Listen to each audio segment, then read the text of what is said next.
Wakili weda umula matine discussion mari. Aparo Nyaka bed ni wakili oko understand kuma wacho. Wakili weda en wakili anokanu wakili anate mumulongo ni political science. Temo wacho ni democracy seche mukinya to ni rule of the mob. Mob en ji mang'eny ma yiero. Sama ji mang'eny yiero to nyalo bet ni seche mitimo democracy no. Joma donjo nyaka bed jok moko ma seche moko ok gin true leaders but democracy yalo kelo mano. Number 2, gima Ian Kama wacho nyalo bet ni wakili wede ko ng'eyo Ian Kama. Ian Kama notiyo kaka president ma Botswana kano chopo sane ma retire after kosetieko term no retire peacefully. Ian Kama nigi position nikech gima nosetimo. Botswana is one of the best democracies in Africa. Ok in Africa rach te. Ntiere countries ma Africa mabeyo. Ndalo ma Ian Kama ne ntiere, Botswana ne kod problem seriously mar HIV. So ne giyodo miluongo ni Diamond. Bagi kao Diamond no bagi kero deal kod issues mag HIV.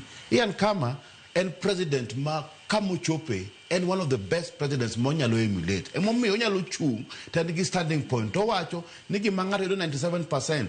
Cameroon benga timo kamae. En o show gima en no setimo, gima Botswana en kawuono, gima expecting other countries mag Africa obed king. Emomiyo nyalo bet kod uwezo mar siemo Museveni kata ng'ano. To kinyal wacho ni Ian Kama biro waste no time. Ian Kama temo wacho ni when it comes to retire peacefully, inyalo wuothe dhi Kenya nikech problem mar president mwango kakoro suluhi montiere ni.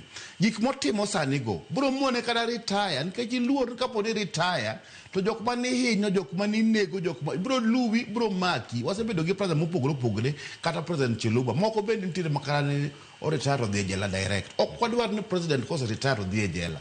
Koro samumi time to lead the people, lead it well. Ok nisa makoro bet ni idwa temo Omondi wuok kata retire. Ti feel ni gik misetimo mang'eny richo, jomoko bro lawi. Ian Kama was a president of Botswana, did his work very well. Kata time ne mar wuok ochopo to wuok. Onya biro Kenya to address modhi, onya dhi kamoro jok monyalo. To dhi no dhi ng'isi Suluhu kacha. Suluhu ok yiem do jodonjo kacha mondo ji ong'ise gigo e problem.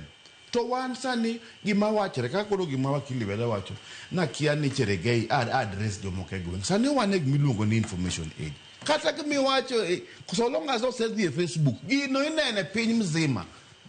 Ok en kaka machon ma nyalo wuoyo e gweng maru tiwuoyo kod jothuru tipad gigo. Ikia ng'ato nitiere crowd ka ma tape gimiwacho no e simu to bro ore social media. Wacho ni Cherengei wuoyo ka jagweng.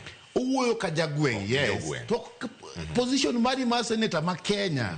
Ok en kana senator ma kamoro achiel. En sasa magino osewuok, bo wuok oko ba jomoko be onene. Kati wach bana gi dholuo. Gimonego bed ni wang'eyo ni sani kata gik mocho ka in session ka wacho gi dholuo. Nyaka jodhok moko be winjo. Nikech translation is there.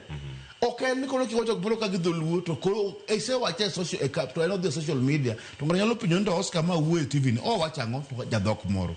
Koro nego bedu beda responsible kaka jotelo kamora amora.